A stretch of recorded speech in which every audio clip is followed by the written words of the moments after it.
ஒரே வார்த்தையை ஒருவன் வேறு ஒரு அனுபவத்தில், அந்த வசனத்தின் ஆழமான அனுபவத்தில் பேசும்போது அவன் வேற டைமென்ஷன்ல பேசல, வேற லெவல் ஆழத்துல இருந்து பேசிக்கிட்டு இருக்கிறான். கர்த்தர் உங்கள் அருகில் நிற்கிறார் என்பது நான் சொல்ற வார்த்தை வேற டெப்த். அதே இந்த டிஜே சொன்னார்னா வேற டெப்த். அது அந்த லெவல்ல இருந்து அது வேலை பார்க்கும். அது அனுபவத்தோடு இணைக்கப்பட்டது. அதனாலதான் சிலர் பேசும்போது அந்த வார்த்தை வேலை செய்கிறது. காரணம், அவர்கள் அந்த வசனத்தின் வேறொரு ஆழத்தில் இருக்கிறார்கள். ஆகையால் தான் அவர்கள் பேசும்போது அது அங்கே கிரியை செய்கிறது. அதே வசனத்தை இன்னொருத்தர் கொடுத்து இன்னொரு இடத்துல நீங்க பேசுங்கன்னு சொல்லும்போது அது வேற ஆழத்தில் தான் இருக்குது. It is not only by word. அதாவது வார்த்தை மட்டுமல்ல, அந்த வார்த்தை எந்த ஆழத்தில் இருந்து சொல்லப்படுகிறது என்பதை பொறுத்து இருக்கிறது. ஆக பேசுங்கள். ஆமென் சொல்லுங்க. பேசுங்கள். நீங்கள் பேசும்போது அது சிருஷ்டிக்கப்படுகிறது. கொஞ்ச நாள் நீ ஐஸ்வர்யத்தை பேசணும் என்று நான் என்ன செய்கிறேன்? விரும்புகிறேன். ஐஸ்வர்யம் சொல்லுங்க. ஆமென் ஆமென். ஸோ தேவன் திரும்ப லைட்டாக தொட்டுட்டு போகிறேன். வெளிச்சம் உண்டாகிறது என்று சொன்னபோது மனதில் ஏற்கனவே வெளிச்சம் இருந்தது. மனுஷனை படைப்போம் என்று சொன்னபோது ஏற்கனவே மனதில் என்ன இருந்தது? மனிதன் இருந்தான். அவன் எப்படி இருக்க வேண்டும் என்று இருந்தான். ஸோ எதுவுமே விசிபிள் வேர்ல்டுக்குள்ளே வர்றதுக்கு முன்னாடி இன்விசிபிள் வேர்ல்டில் இருக்கிறது. எப்படிப்பட்ட வாழ்க்கை நீங்கள் வாழ விரும்புகிறீர்கள்? ஆமென் சொல்லுவோம். ஹல்லேலூயா. நான் ஒரு ராஜா. என்ன சொல்லுங்க? நான் ஒரு ராஜா. வேதம் என்னை ராஜா என்று சொல்லுகிறது.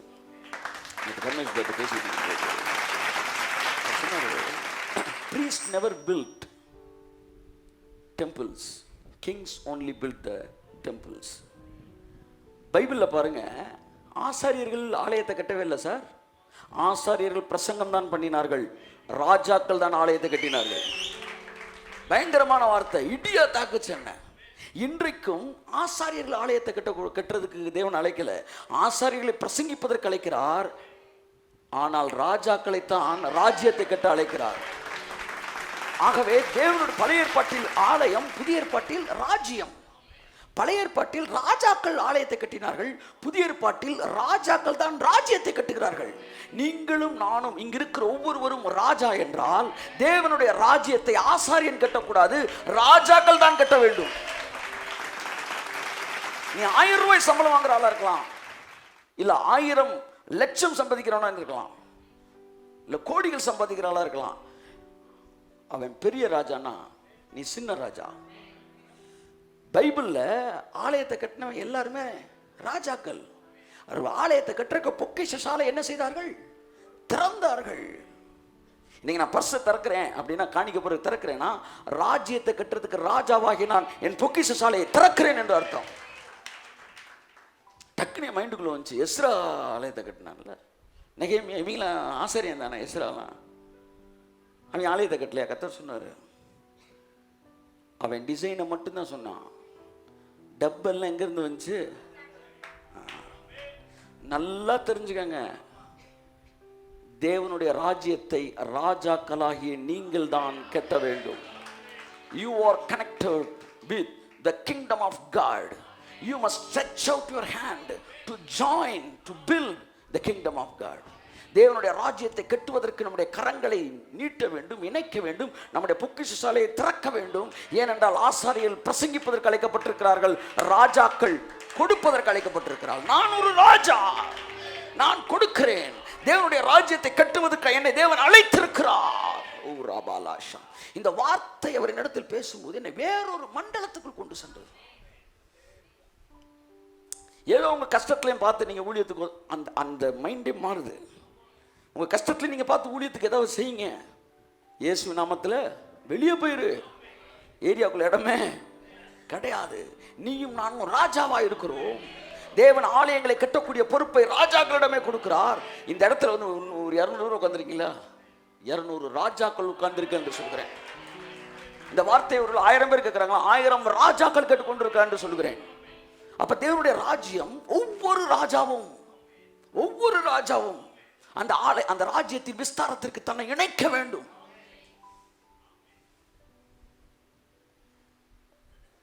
ஆயிரம் பேர் கேட்கிறேன்னு வச்சுக்காங்க ஒரு செய்தி, அந்த செய்தி என்னை ஆசீர்வதிக்கிறது என்று தெரிந்து விட்டால் அதில் இருக்கிற ஒவ்வொருவனுக்கும் ஒரு கடமை இருக்கிறது. என்ன தெரியுமா? 1000 பேருக்கு இந்த செய்தி எனக்கு ஆசீர்வாதம் தெரியுதுல, தெரிஞ்சிருச்சுன்னா அந்த 1000 பேர்ல இருக்க ஒவ்வொருத்தருக்கும் ஒரு கடமை இருக்கு. என்ன தெரியுமா? இந்த செய்தியை உலகமெங்கிலும் கொண்டு செல்லக்கூடிய ஒரு மிகப்பெரிய பொறுப்பை ராஜாவா எனக்கு தேவன் கொடுத்திருக்கிறார். கோடிகளை கொடுத்தா மட்டும் ராஜா கிடையாது. நான் ஒரு 1000 ரூபா வச்சு 100 ரூபா கொடுத்தா நான் ஒரு ராஜா தான். கைத்தட்டு கொடுத்துரு. ஆமென், ஆமென், ஆமென். அதான் அடிக்கடி உங்களுக்கு சொல்லியிருக்கிறேன், பணம்லாம் வந்து ராஜாவாகணும் அப்படின்னா ஒருவேளை 1 மாதம் ஆகலாம், 1 வருஷம் ஆகலாம். ஆனால் கொடுக்கறதுல ராஜாவன்னா இன்னைக்கு நைட் என்ன ஆயிடலாம். ஹல்லேலூயா, ஆமென். இந்த வசனத்தை என்ன யோசித்தேன், கண்ணீரோடு விதைக்கிறவர்கள் கம்பீரத்தோடு இருக்கிறார்கள், அள்ளித்தூவும் விதையை சுமக்கிறவர்கள் அழுது கொண்டே போகிறார்கள், ஆனாலும் தங்கள் அரித்த அரிக்கட்டுகளை சுமந்து கொண்டு கம்பீரத்தோடு திரும்பி வருவார்கள். இந்த அள்ளித்தூவும் விதையை சுமக்கிறவன் ஒன்றும் கிடைக்காது, கண்ணீரோடு விதைச்சதான் கிடைக்கும், அப்படித்தானே வசனம் இருக்கணும். ஆனால் பைபிள் சொல்லுது அவனும் இருக்கிறான் இவனும் இருக்கிறான். சொல்லுங்க, சத்தமாக சொல்லுங்க. அவனா இருக்கிறான் இவனும் இருக்கிறான். கண்ணீரோடு விதைக்கிறான் இருக்கான் பார்த்தீங்களா? திட்டமிட்டு பணத்தை இப்படி தான் செலவழிக்கணும், பணத்தை அதுக்கு தான் செலவழிக்கணும், அந்த டிபார்ட்மெண்ட் தான் பண்ணணும், இப்படி பண்ணணும் அப்படி பண்ணணும், பிளான் பண்ணி விதைக்கிறான் பாருங்க. கண்ணீரோடு விதைக்கிறவனும் கம்பீரத்தோடு இருக்கிறானா? சரியா? ஆனால் உள்ளே நுழைஞ்சிட்டோம். இப்போ பாருங்க, இந்த நான் உள்ளே நுழைஞ்சிட்டேன், தேவனுடைய ராஜ்யத்துக்கு நுழைஞ்ச உடனே இதுக்கு அதுக்குன்னு நான் யோசிக்க முடியாது. எவன் என்னென்ன நேரத்தில் வந்து அண்ணே அதுக்கு பணம், இதுக்கு பணம், அதுக்கு பணம், இதுக்கு பணம்னு கேட்கும்போது இப்போ நான் கண்ணீரோடலாம் விதைக்க முடியாது. என்ன செய்யணும்? அள்ளி தூவணும். இந்த அவனுக்கு வாங்கிக்க, இவனுக்கு வாங்கிக்க. இங்கே வந்து பணத்தை இந்த டிபார்ட்மெண்ட் அந்த டிபார்ட்மெண்ட் ஒதுக்க முடியும், இருக்கிறதும் அள்ளி அள்ளி அள்ளி அரைச்சிட்டு என்னடா அது கையில் இருந்த பணம் சட்டுன்னு போயிடுச்சு. கர்த்தர் சொன்ன, அள்ளி தூவிட்டியா, அறுத்த அரிகளோடு திரும்பி வருவனே. ஆமென், ஆமென், ஆமென், ஆமென். என் அன்புக்குரியவர்களே, ஸோ இந்த எண்ணம் நான் ராஜா என்கிற ஒரு இடத்துக்குள்ள என்னை கொண்டு வந்து, நான் விதைப்பதற்காக அழைக்கப்பட்டவன், ஆலயத்தை கட்டுவதற்கு அழைக்கப்பட்டவன், ராஜ்யத்தை கட்டுவதற்கு அழைக்கப்பட்டவன் என்கிற ஒரு மண்டலத்துக்குள்ளே என் மனதை மாற்றியது. உங்கள் மனதையும் அது மாற்றுவதாக. ஆமென். ஏற்கனவே சொல்லிட்டேன், வாங்குகிறவர்கள் அல்ல ராஜாக்கள், கொடுக்கிறவர்களே ராஜாக்கள். நிறைய பணக்கார பிச்சைக்காரங்க பார்க்க, அதாவது பணம் இருப்பது அவன் ராஜாக்கள் அல்ல, நிறைய தரித்திர ராஜாக்களை பார்க்கிறேன். கைத்தறிஞர்களுக்கு இதைத்தான் தேவன் சொல்லுகிறார், இவ்வுலகத்தில் தரித்திரரை விசுவாசத்தில் தேவன் ஐஸ்வரியவான்களாக்கவில்லையா? இன்ஃபேக்ட் அவன் ராஜா.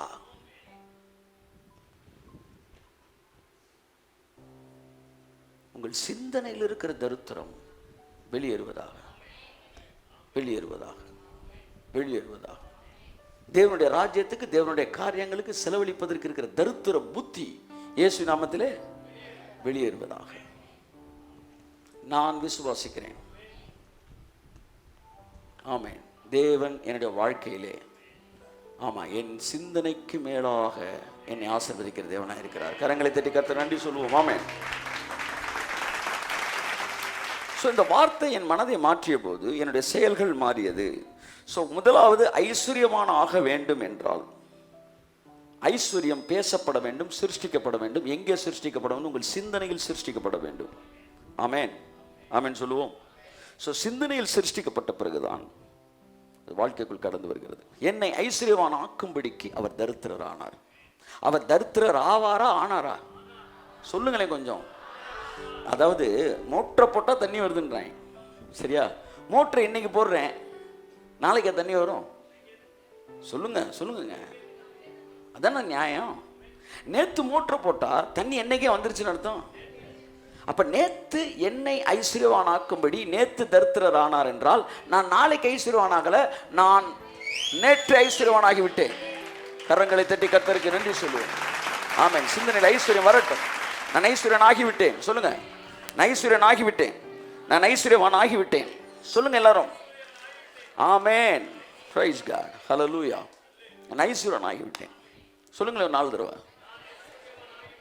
எதை வைத்து சொல்லுகிறீர்கள்? அவர் தரித்திரரானது உண்மை என்றால் நான் ஐஸ்வர்யன் ஆனதும் உண்மை. நாளைக்கு அவர் தரித்திரர் ஆவார்னா நாளைக்கு நான் ஐஸ்வர்யன் ஆவேன். அவர் நேற்று தரித்திரர் ஆகிட்டார், ரீப்ளேஸ் ஆயிடுச்சு. என்கிட்ட இந்த ஐஸ்வர்யம் தரித்திரம் போய் ஐஸ்வர்யம் வந்துருச்சு. நீங்கள் அவரை பார்த்து வருத்தத்தோடு பார்த்துக்கிட்டு இருக்கிற நேரம் அவர் உங்களை சந்தோஷத்தோடு பார்த்துக்கிட்டு இருக்காரு. கையை தட்டி ஹல்லேலூயா, ஆமென். ஸோ இன்றைக்கி உங்கள்ட்ட என்ன பேச போகிறேன், ஏற்கனவே பேசின ஒரு விஷயத்துலேருந்து அதனோட அடுத்த ஸ்டெப் பேச போகிறேன். என்னென்னா, அந்த ஐஸ்வர்யம் எங்கே வந்துருச்சு? எங்கே வந்துருச்சு? என் ஆவிக்கு வந்துருச்சு. தேவன் முதலாக மனுஷனை படைப்போம்னு சொன்னப்போ அவர் ஸ்பிரிட்டில் இருந்துச்சு அந்த லவ். அவர் சோலில் அந்த படம் வந்துச்சு. தேவனுக்கு ஸ்பிரிட் சோல் பாடி இருக்குது. தேவனுக்கு ஸ்பிரிட் சோல் பாடி இருக்குது. அந்த சோலில் தான் அவரோட டிசைர் இருக்குது. என் மனது அப்படின்னு சொல்கிறார் பார்த்தீங்களா, மனிதனை படைத்ததற்காக வருத்தப்படுகிறது, இந்த மாதிரிலாம் சொல்கிறார். மனசுன்ற இடத்துல ஃபுல்லாக சோல். அதை அவரோட பாடியில், வாய் எங்கே இருக்குது? சோலில் இருக்கா, பாடியில் இருக்கா? பாடியில் இருக்குது. பட் வேற ஃபார்ம் அவரோட பாடி, ஆனால் அவருக்கு பாடி இருக்குது. அப்போ ஸ்பிரிட்டில் இருக்கிற அந்த விஷயம் சோலில் படமாகி பாடியில் பேசும்போது கிரியேட் ஆயிடுது. ஆமென் சொல்லுவோம். ஸோ தேவன் அப்படிதான் என்ன படைச்சாரு. ஸோ மனுஷனுக்கு இந்த 3 பார்ட் இருக்கு. இங்கே சரீரத்தை பார்த்தீங்கன்னா வறுமையில் இருக்கு. ஆவியில் பார்த்தா பணக்காரன் ஆயிட்டான். நான் ஏற்கனவே சொன்ன விஷயத்தை, அதிர்ச்சி தரக்கூடிய விஷயத்தை மறுபடியும் சொல்லுகிறேன். நீங்கள் ஒரு நாள் பரலோகத்தில் போய் பார்க்கும்போது உங்கள் ஆவியில் இல்லாத எதுவுமே பரலோகத்தில் இருக்காது. ஏதாவது ஒன்று இந்த பரலோகத்தில் இருக்குன்னு சொன்னீங்கன்னா அது ஏற்கனவே உங்கள் ஆவிக்குள்ளே இருக்கும். ஏனென்றால் அவர் சகல ஆசீர்வாதத்தினாலும் அவர் உங்களை ஏற்கனவே ஆசீர்வதித்து இருக்கிறார்.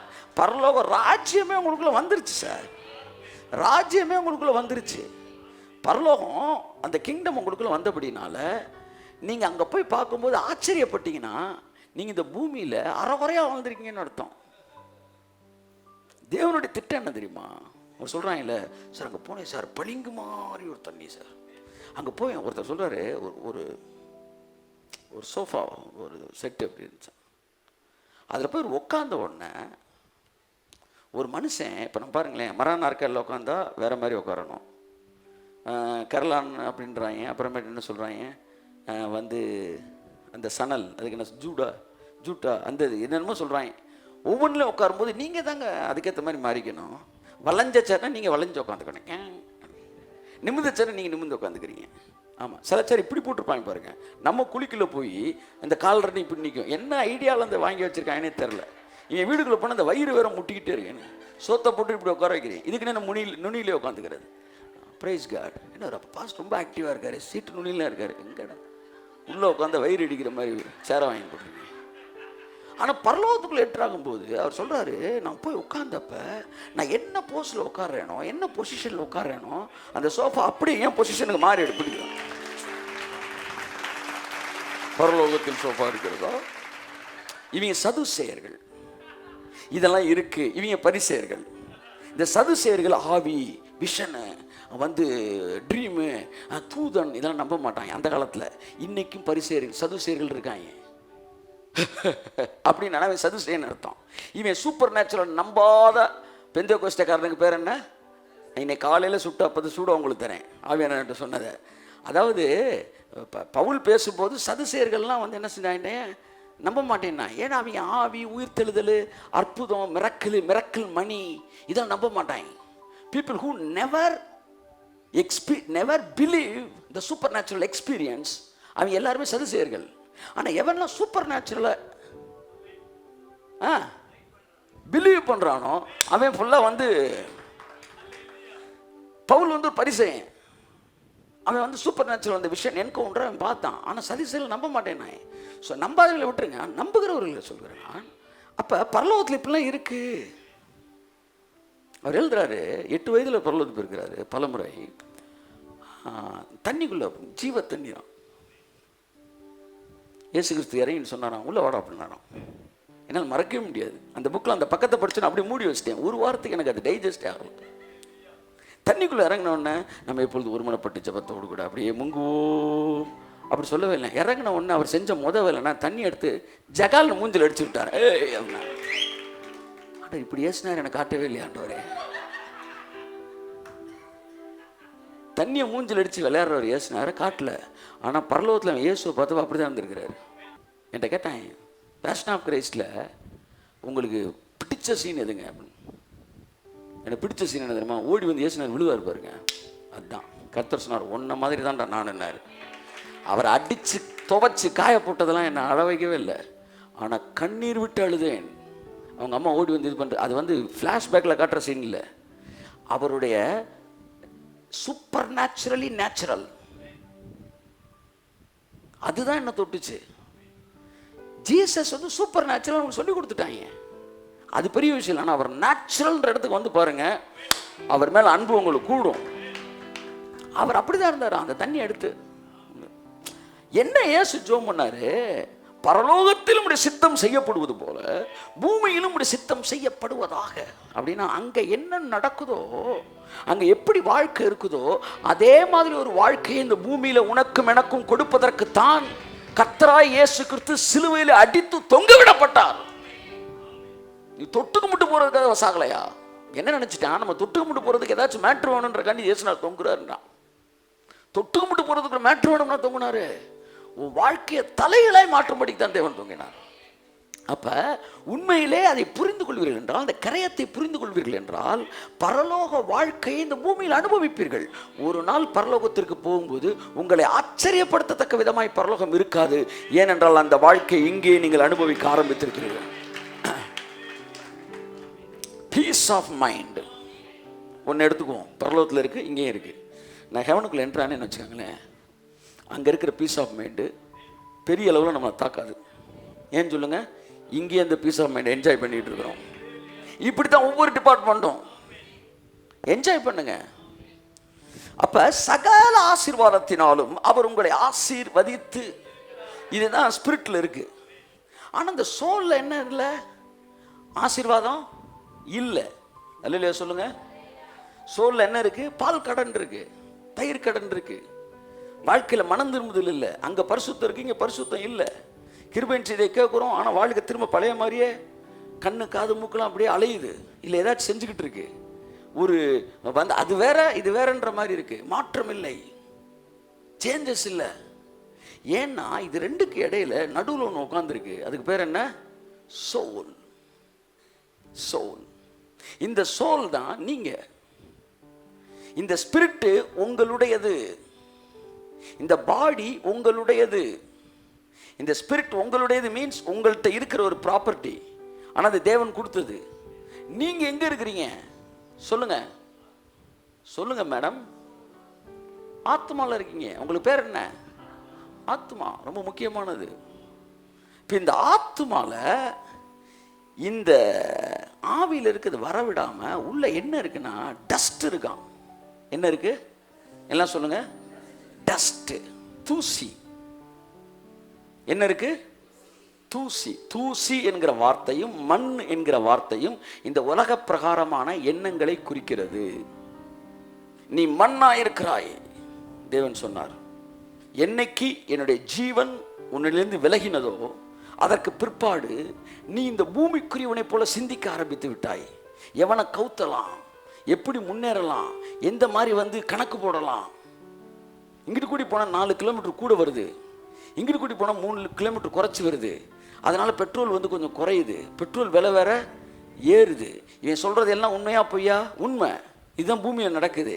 இவன் பூமியோட கனெக்ட் ஆயிட்டான். என்ன ஆயிட்டான்? மண்ணாயிட்டான். நீ மண்ணாயிருக்கிறாய். ஸோ எர்த்தோட கனெக்ட் பண்ணி தான் தேவன் அவனை படைச்சார். நல்ல கவனி. எர்த்திலிருந்து தான் எடுக்கிறாரு, டஸ்ட்டிலேருந்து எடுக்கிறாரு. எடுத்து ஜீவனை கொடுத்த உடனே இவன் இந்த எர்த்தை ரூல் ஓவர் பண்ணுற மாதிரி இருந்தான். ஆனால் இந்த எர்த்தில் ஒரு ஈர்ப்பு இவன் மேலே இருந்துக்கிட்டே இருக்கு. அதனால் என்னைக்கு தேவனோட கட்டாகிறானோ அது சரட்டின் புவியீர்ப்பு விசை அவனை என்ன செஞ்சிருது? பூமிக்குரியவனாய் மாற்றுகிறது. நாம பூமிக்குரியவர்களாக இருந்தோம், மண்ணானவர்களைப் போல சிந்தித்தோம். மண் என்பது என்ன? உலக மனிதர்களைப் போல சிந்திப்பது. அதான் தாவீது சொல்றான், என் ஆத்துமா மண்ணோடு ஒட்டி கொண்டிருக்கிறது, மட்டமான எண்ணங்களோடு ஒட்டி கொண்டிருக்கிறது. இந்த மண் ஆத்துமால நிறைஞ்சு நிக்குது. அதனால ஆவியில் இருக்க தண்ணி சொல்லுங்க இந்த சரீரத்துக்குள்ள என்ன செய்யல? வரல. இந்த பூமிக்குள்ள தண்ணி ஓடுதா இல்லையா? ஆனா மேல தண்ணி இல்லை. ஏன்னா என்ன தடுத்துருக்கு? இருக்கீங்களா? என்ன பாருங்க, குனிஞ்சலாம் ஜோம் பண்ண வேண்டாம். கீழே தண்ணி ஓடுது, மேலே நிலம் காஞ்சு கிடக்கு. ஏன்னா கீழே ஒரு நிலத்தடி நீரை மண் என்ன செய்யுது சொல்லுங்க? அடைச்சு வச்சிருக்கு. ஈசாக்கோட நீரூற்ற எதை போட்டு அடைச்சாயெல்லாம்? மண்ணை போட்டு அடைச்சான். இதுல இருந்து என்ன தெரியுது? மண்ணை போட்டு அடைச்சா தண்ணி வெளியே வராது. மண்ணுன்றது என்ன? உங்க சோலு, உங்க ஆத்துமா. உலக எண்ணங்களினால் உங்கள் ஆத்துமா நிரம்பி இருக்கும் என்றால் தேவனுடைய ஆசீர்வாதங்கள் உங்கள் சரீரத்தில் வெளிப்படாது. ஏன்னா மண் அடைச்சு நிக்குது. ஈசாக்குடைய என்ன நீரூற்றுல மண் அடைச்சு நிக்குது. பூமியில இருக்க தண்ணி வெளியே வராம மண் அடைச்சு நிக்குது. அதுல மேல இருக்க பயிரெல்லாம் காஞ்சு கிடக்கு.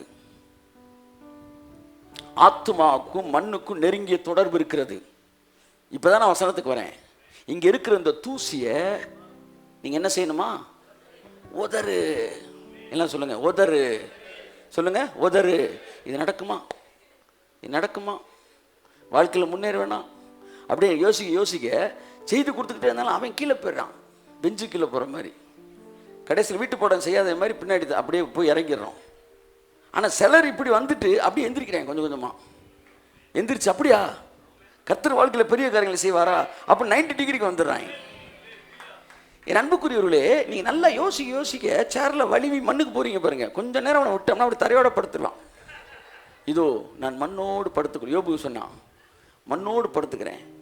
மண், தூசி, இது எல்லாம் the worldly thoughts.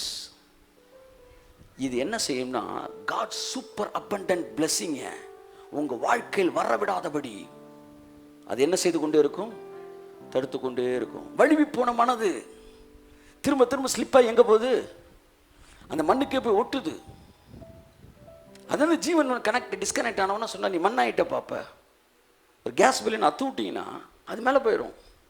இல்லையா சொல்லுங்க? ஆமாம். ஆனால் ஒரு வெயிட்டான பொருளை கையிலேருந்து விட்டுட்டோம்னா கீழே போயிடும். என்ன சொல்லுங்க? ஒன்று மேலே போகுது, ஒன்று. இயேசு சொன்னார், நான் உயர்விலிருந்து உண்டானவன், நீங்கள் தாழ்விலிருந்து உண்டானவர்கள். சில 2 நாள் ஜெபிக்கலைன்னா மட்டமான சிந்தனை வச்சுறாங்க. 2 நாள் ஜெபிக்கலைன்னா பேங்கை கொள்ளையடிக்கிறதுக்கு ஆளை கூட்டிடுறாங்க சார். இவங்க 4 நாள் ஜெபிக்கலைன்னா மர்டர் பண்ணிடுவாங்க போல. என்னாச்சு? மண்ணோடு ஒட்டிக்கொண்டு இருக்கு. அந்த ரிசரக்டடு சோலு, ரிசரக்டடு பாடியை பற்றி இப்போ பேசிகிட்டு இருக்கிறோம். ஆனால் இந்த சோல், இந்த ஸ்பிரிட்டில் இருக்கிறது பிளஸ்ஸிங்க இந்த பாடிக்கு வரணும்னா இந்த சோல் பெர்மிட் பண்ணால் தான் உண்டு. ஆனால் சோல் என்ன அடைச்சிருக்குது? ஆமாம், எவனை கவுத்தலாம், எவன்கிட்ட பில்லை போடலாம், இப்படி ஒரு அடப்பு. எவனுக்கு அடப்பை போடலாம். இல்லையா சொல்லுங்க? கரெக்டாக வந்துருச்சு வேர்டு. ஆவியான எடுத்து கொடுத்துட்டு. இந்த அடப்புக்கெல்லாம் காரணம் என்னன்னா எவன்கிட்ட அடப்பை போடலாம்.